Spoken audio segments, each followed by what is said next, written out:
अस्सलाम वालेकुम, मैं हूं रिजवान बासित। आज हम मौजूद हैं जनाब मोहम्मद अरशद ख़ान जदून साहब के घर पर और बेसिकली उनकी जो शहादत हुई गुलशन मेमार के इलाके में एक रेड के दौरान उनकी शहादत हुई और उसके बाद जो बच्चों की किफ़ालत का सिलसिला है उनकी खाला ने उनको ओन किया और ये जो सिलसिला चला, इसका आगाज़ किस तरह हुआ, शहादत किस तरह हुई, क्या वो मुहर्रिकात थे, ये तमाम बातें हम जानेंगे।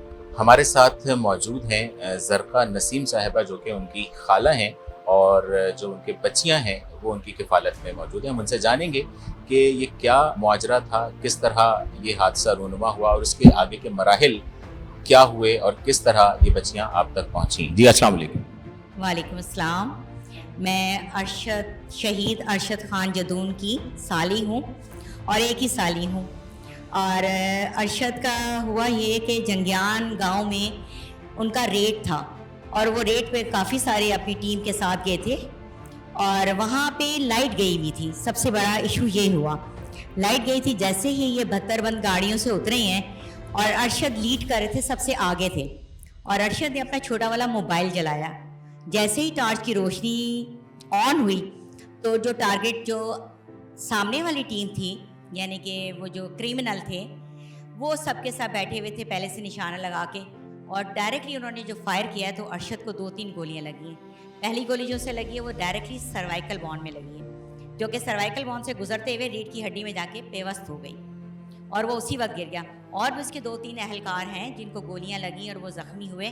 खैर, काफ़ी सख्त मुकाबला हुआ इन लोगों का आपस में, एक दूसरे के साथ। उनके भी काफ़ी लोग मारे गए, इनके भी मारे गए काफ़ी सारे लोग। तो इस तरह से इनका काफ़ी नुकसान तो हुआ। अब मेरा भाई तो चला गया दुनिया से और लेकिन उसी वक्त जब ये जंग ख़त्म हुई है, इनकी लड़ाई, तो उनको फ़ौरन लेके, जितने भी उनके ज़ख्मी थे CTD डिपार्टमेंट के लोग, वो फ़ौरन लेके आगा खान हॉस्पिटल पहुँचे और फौरी तौर पे उनको अच्छा ट्रीटमेंट दिया गया, बेहतरीन ट्रीटमेंट दिया गया। बस जब उसमें अल्लाह की रज़ा हो, उसमें बंदा कुछ नहीं कर सकता। अच्छा ज़रक़ा साहिबा, ये बताइएगा कि मोहम्मद अरशद ख़ान वालिद कैसे थे?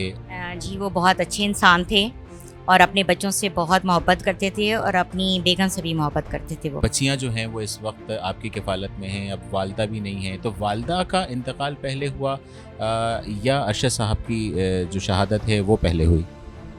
जी नहीं, पहले जो है वालदा का इंतकाल हुआ है और शहादत जो है वो अरशद को बाद में हुई। वालिदा जो थी वो एक्चुअली डायलिसिस पेशेंट थी, 4 साल तक डायलिसिस हुए हैं उसके और फिर डायलिसिस का आपको मरीज़ पता है कि सर्वाइव नहीं कर पाता। हम बच्चियों की तरफ भी चलेंगे, लेकिन हम ये जानना चाहेंगे कि पुलिस डिपार्टमेंट ने इन तमाम सूरत हाल में आपकी किस तरह हेल्प की, इस हवाले से भी आगाह कीजिए। जी, मुझसे उन लोगों ने बहुत अच्छा कोऑपरेट किया और अल्हम्दुलिल्लाह बच्चियाँ हैं कि मेरी कफ़ालत में हैं और बच्चियाँ अच्छी स्कूल में जा रही हैं और बच्चों की अच्छी तरबियत हो रही है।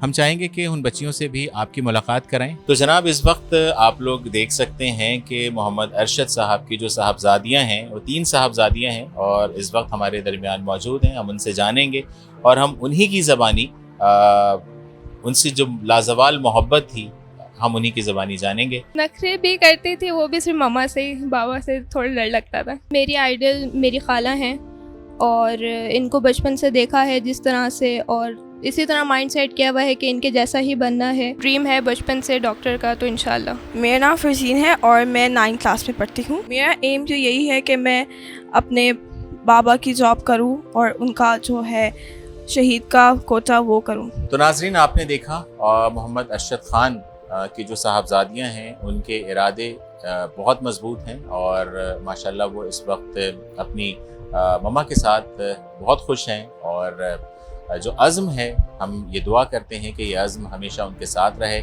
अपने वालिद की तरह मजबूत रहें और हमारी ढेर सारी दुआएं और नेक तमन्नाएं उनके साथ हैं। अल्लाह हाफ़िज़।